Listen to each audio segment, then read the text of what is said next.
¿Cómo interpretar una coronariografía? La coronariografía es un procedimiento mínimamente invasivo cuyo objetivo es el estudio de las arterias coronarias. En países desarrollados se realizan alrededor de 1 millón por año. Indicaciones principales: angina estable, angina inestable, infarto de miocardio, evaluación de dolor torácico, enfermedad valvular, estudio de miocardiopatía. Como conceptos generales, inicialmente vamos a recordar anatomía coronaria y posteriormente vamos a repasar nociones básicas en la interpretación de imágenes. El tronco de coronaria izquierda nace del seno coronario izquierdo, tiene una longitud de 2 a 20 milímetros, un diámetro de 3,9 más menos 0,8 milímetros.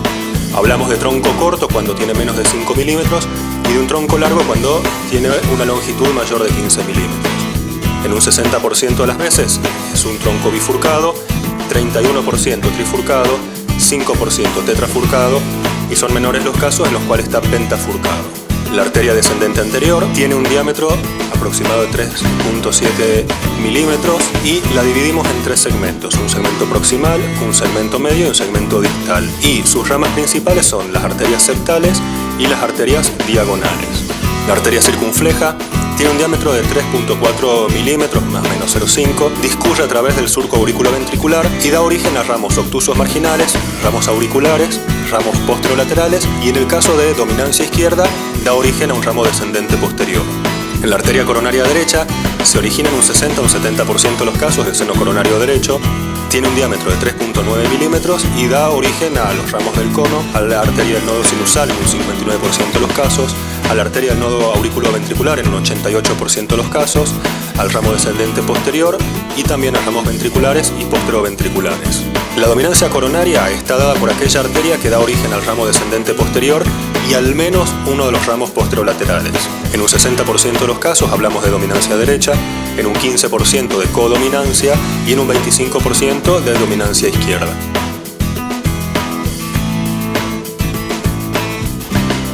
Primer concepto y muy importante es el concepto del asa y el círculo. Cuando uno estudia anatomía tiene que tener en cuenta que los troncos principales de las arterias coronarias discurren principalmente por los surcos cardíacos.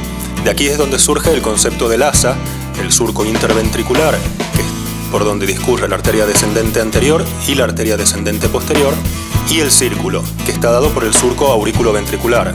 Del lado izquierdo va a estar recorrida por la arteria circunfleja y del lado derecho por la arteria coronaria derecha. Entonces, en estos gráficos nosotros podemos ver claramente el concepto tanto del asa como del círculo. El segundo concepto a tener en cuenta es que es necesario analizar un mínimo de 2 planos por cada imagen. Como vemos en este gráfico, si nosotros viésemos de arriba hacia abajo, probablemente no veríamos ninguna obstrucción. Sin embargo, cuando usamos un plano perpendicular, ahí recién nos damos cuenta que tenemos una obstrucción y muchas veces esta puede ser significativa y cambiar nuestra conducta. El tercer concepto es que no se pueden evaluar todas las arterias en una sola proyección.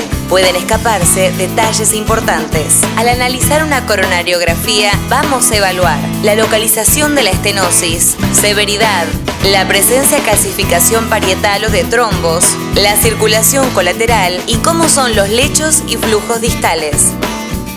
Nosotros, para evaluar la arteria coronaria izquierda, vamos a utilizar mínimamente estas 5 proyecciones: oblicuo anterior derecha caudal, anteroposterior craneal, oblicuo anterior izquierda craneal, oblicuo anterior izquierda caudal, también conocida como spider, y la anteroposterior caudal. La oblicua anterior derecha caudal despliega la arteria circunfleja y sus ramas, como vemos nosotros bien, hacia abajo de la coronariografía.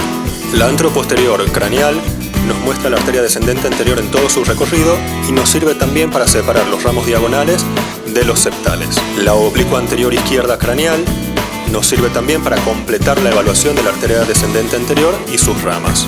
La oblicua anterior izquierda concaudal nos sirve fundamentalmente para ver tronco de coronaria izquierda y la porción ostial proximal de sus principales ramas.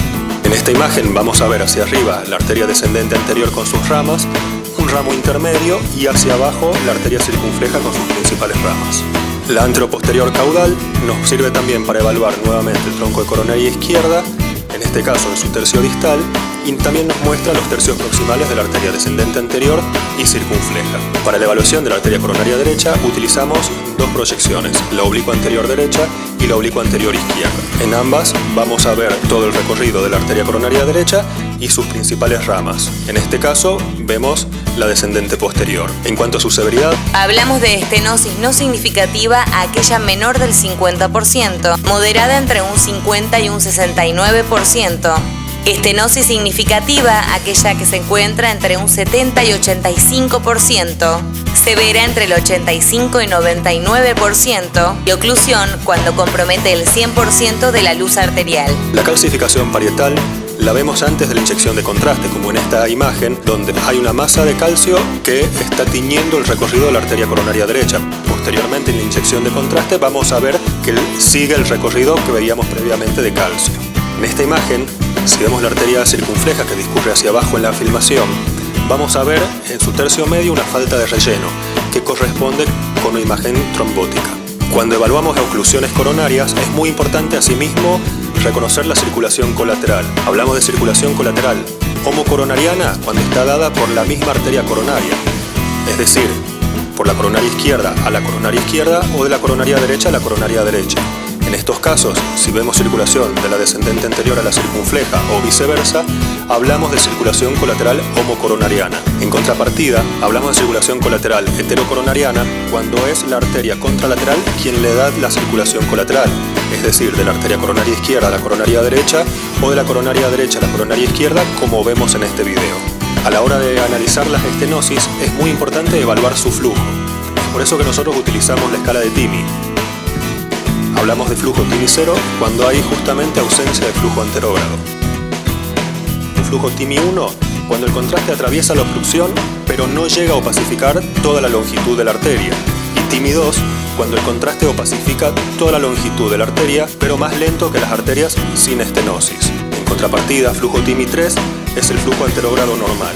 En esta imagen vemos en la arteria descendente anterior una imagen compatible con trombo y distal al mismo vemos el flujo enlentecido, un flujo TIMI 2, cuando lo comparamos con la arteria circunfleja que discurre a su derecha.